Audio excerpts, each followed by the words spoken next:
Hello everyone. I hope सबकी पढ़ाई बहुत अच्छे से चल रही होंगी। और एज यू कैन सी आज हम कौन सा डिसीज़ पढ़ेंगे? ब्रुसेलोसिस। ब्रुसेलोसिस कौन सा है? बैक्टीरियल डिसीज़ है। हमने आज तक 4 बैक्टीरियल डिसीज़ देखे हैं, 2 वायरल डिसीज़ देखे, ठीक है।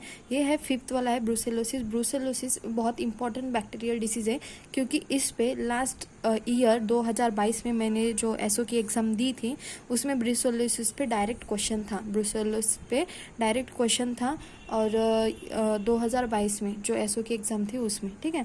तो ये क्या होता है ना, ब्रुसेलोसिस बहुत ज़्यादा इसमें ये होता है कि जो इसकी जो वैक्सीन दी जाती है, वैक्सीन जो दी जाती है इसमें मतलब ईयर में एक बार देनी पड़ती है। एक बार देनी पड़ती है ईयर में, ठीक है। ईयर में एक बार देनी पड़ती है।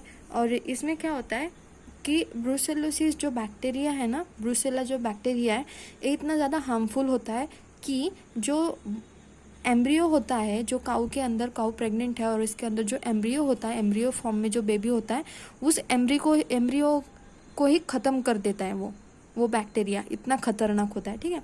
मतलब अगर एम्ब्रियो को ही ख़त्म कर दिया तो वो मरा हुआ जो भी एम्ब्रियो रहेगा, डेड वाला, वही बाहर आएगा जब बर्थ होगी वो आगे तो ग्रोथ हुई नहीं, तो इसकी वजह से give birth to the dead baby भाई। तो ये मैंने आपको बता दिया क्यों। उसके बाद इन्फेक्ट सेक्सुअल ऑर्गन्स जो होते हैं उसको भी इन्फेक्ट करता है ये brucella bacteria. Also called as, इसको बोलते हैं अंडुलेंट फीवर भी बोलते हैं, माल्टा फीवर भी बोलते हैं और मेडिटेरियन फीवर भी बोलते हैं।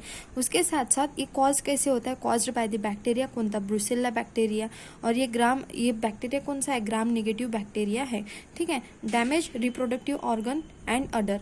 रिप्रोडक्टिव ऑर्गन को भी डैमेज करता है और अडर को भी ये क्या करता है? डैमेज करता है। सिम्टम्स क्या देखेंगे? इस ब्रुसेला जो बैक्टीरिया है इसकी डैमेज की वजह से और ये बॉडी में, एनिमल के बॉडी में जाने की वजह से क्या होता है, जो एम्ब्रियो रहता है, वो जो बेबी रहता है, उसका क्या हो सकता है? एबॉर्शन भी हो सकता है।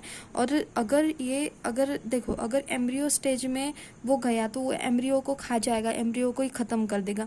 अगर वो अर्ली स्टेज में जा रहा है कि बेबी पूरा मतलब रेडी हुआ है, जो काफ है वो पूरा रेडी हुआ है, जब वो इन्फेक्ट कर रहा है तो स्टिल बॉर्न बेबी क्या होता है? बर्थ होता है। मतलब कैसे कि जब देखो कि कुत्ता होता है, अगर कुत्ता मरने के बाद है ना, देखो आपने बहुत बार देखा होगा कि सड़क पे जब कुत्ते मरते तो हम देखते तो उनके पैर नहीं ऐसे स्ट्रेट रहते, मतलब एकदम कड़क आ जाते, हार्ड आ जाते, तो उसको बोलते हैं स्टीन बॉर्न बॉडी।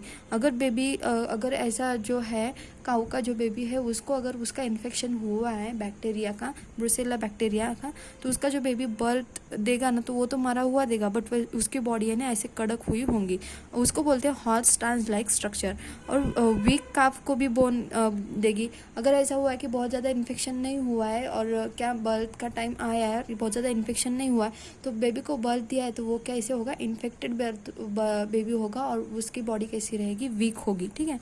उसके साथ साथ स्वेलन टेस्टिकल्स इन बुल्स। अगर बुल को इन्फेक्शन हुआ है किसका? ये बैक्टीरिया का। अगर ये बैक्टीरिया बुल्स में गया है तो उसके टेस्टिकल्स कैसे होंगे? स्वलन होंगे, क्योंकि ये क्या करता है? रिप्रोडक्टिव ऑर्गन्स को हार्म करता है, ठीक है।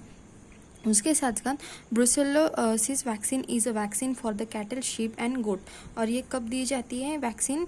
फॉर 1 ईयर के लिए। कितने बार? एक बार, 1 टाइम इन अ ईयर, ठीक है। ये वाली वैक्सीन है। ये बहुत ज़्यादा इंपॉर्टेंट क्या है? डिसीज़ है। आई होप आपको समझ में आया होगा। Thank you so much.